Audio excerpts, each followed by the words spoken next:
প্রকৃতির বুক চিরে ছুটে চলা পদ্মা নদী, যার বুকে জন্ম নেয় বালুচর, আবার মিলিয়ে যায় জলের স্রোতে।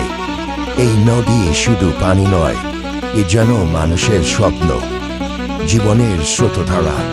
লাবণ শাহ সেতু আর হ্যাডিং ব্রিজের ছায়ায় পদ্মা আজও এইরকম বিশাল, এইরকমই শক্তিশালী, যেন এক অন্তহীন গল্পের পাতা।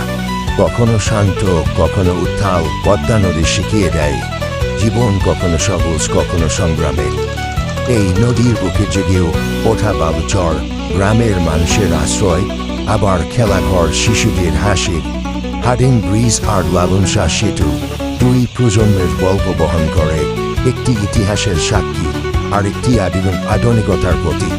দুই প্রান্তকে এক করে মানুষের চলার পথ সহজ করে দিয়েছে এই সেতুগুলো। পদ্মা নদী, তার সেতু, তার বালুচর, সব মিলিয়ে এই যেন বাংলাদেশের এক অনন্ত সৌন্দর্য।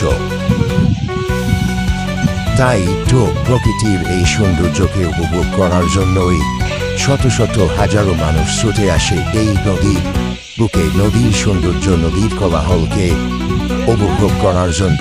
তাই তো আমরাও এসেছিলাম আজকে এই পদ্মা নদী আর এই লাবণ শাহ এবং হ্যাডিং ব্রিজের সেই চিরচেনা গল্পকে এবং গল্পের সেই সৌন্দর্যকে উপভোগ করার জন্য। আর এই জায়গাকে কেন্দ্র করে আমাদের সেই পাবনা জেলার গল্প রূপরেখা তৈরি হয়েছে বাংলাদেশের মানচিত্রে। তাই তো ছুটে আসে দূর দূরান্ত থেকে শত শত মানুষ এই জায়গাকে, এই সৌন্দর্যকে উপভোগ করার জন্য।